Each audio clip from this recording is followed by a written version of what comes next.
Hace algún tiempo, recientemente, hablé sobre el tema de las apariciones marianas y de las revelaciones privadas y cómo estas revelaciones tenían que ser dejadas en manos de la Santa Madre Iglesia para evitar la confusión que producen la cantidad enorme de falsas reclamos sobre las apariciones.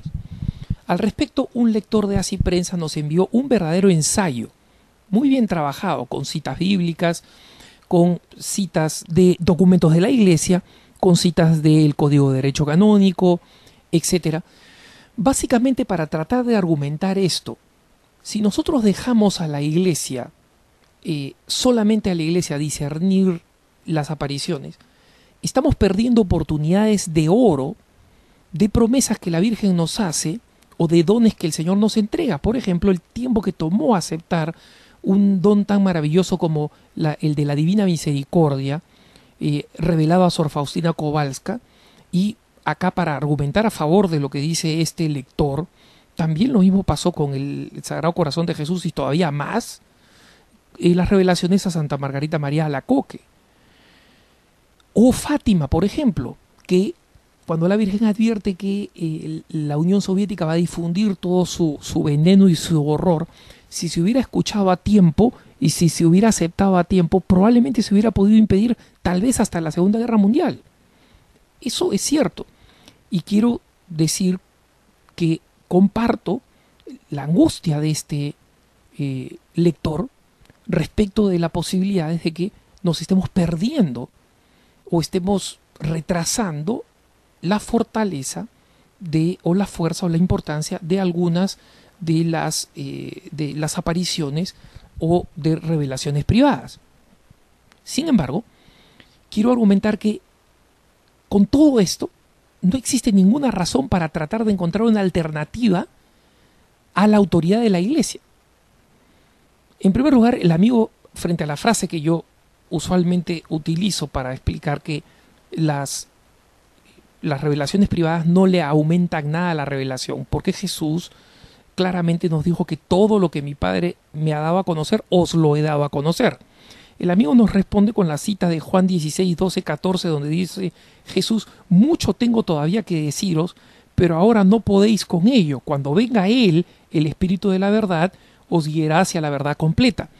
Quiero decirle a este amigo que hay que utilizar este texto con mucho cuidado, porque es exactamente este el pasaje bíblico que usan, número uno, los mormones, para justificar una aberración como la del Libro del Mormón, y número dos, los New Age, para justificar, Pablo Coelho, por ejemplo, para justificar que hay todavía cosas nuevas, iniciáticas, que tienen que ser reveladas.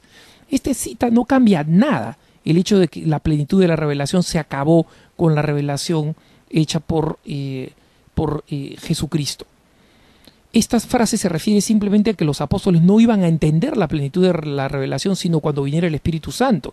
Y el Espíritu Santo hace que una persona como San Pedro, que hace las preguntas tan tontas o las afirmaciones tan tontas que hace durante la vida de Jesús, sea capaz de escribirnos textos maravillosos, profundos y fundamentales, como la de las dos cartas de Pedro en el Nuevo Testamento. Entonces, mucho cuidado con esta cita. Esta cita no significa de ninguna manera que hay algo que falte decir en las apariciones marianas o en las revelaciones privadas. Eso es absolutamente inaceptable. Ciertamente, el amigo nos habla de cómo él encuentra psicológicamente muy difícil de aceptar afirmaciones como dentro de la Iglesia Católica, incluso revelaciones privadas, como las aceptadas como las de Lourdes o de Fátima, aunque tomadas en serio, no son materia de fe. Bueno, pues, él dice, ¿cómo puede un diagnóstico de un médico ser tomado en serio y no hacerles caso? Bueno, la cosa es muy sencilla, hermanas y hermanos. La revelación se acabó con Jesucristo. Yo personalmente he estado en Lourdes, les he contado, estuve en el Congreso Mariológico, invitado por esta maravillosa persona y una de las mejores mariólogas de América Latina, la doctora Deyanira, de Costa Rica, a quien agradezco profundamente el don de esta invitación y de su amistad, ¿no? Pero en este congreso, estando yo en Lourdes, tuve la certeza moral personal de que en ese lugar estaba la Virgen. Pero esa no es una certeza que yo puedo imponer a nadie más, porque es una certeza personal, moral. Y personas que no saben de Lourdes, por ejemplo, personas que han sido evangelizadas en el rincón de África y que se les ha enseñado, digamos, el querigma, lo esencial de la fe, nosotros podríamos decir que no se van a salvar, o podríamos decir que su salvación se ve afectada. Por supuesto que no. Esas personas no necesitan ser informadas de Lourdes o de Guadalupe o de Fátima para que se salven. Es mucho mejor, por supuesto, pero es importantísimo distinguir que no forman parte de la revelación. Y yo no puedo decir, bueno, yo estoy de acuerdo con que no forman parte de la revelación, pero son importantísimas. Bueno, importantísimas, todo lo que quieras. Pero la pregunta es parte de la revelación o no? No, la respuesta es no. La Iglesia sobre eso es totalmente indiscutible.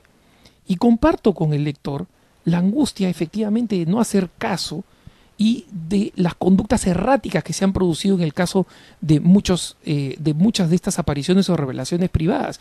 El amigo nos pone un ejemplo con el caso de doña Luisa Picarreta, cuyas supuestas revelaciones siguen siendo motivo de juicio y de no credulidad de parte de la Congregación para la Doctrina de la Fe, por si acaso. Pero hablemos de otras.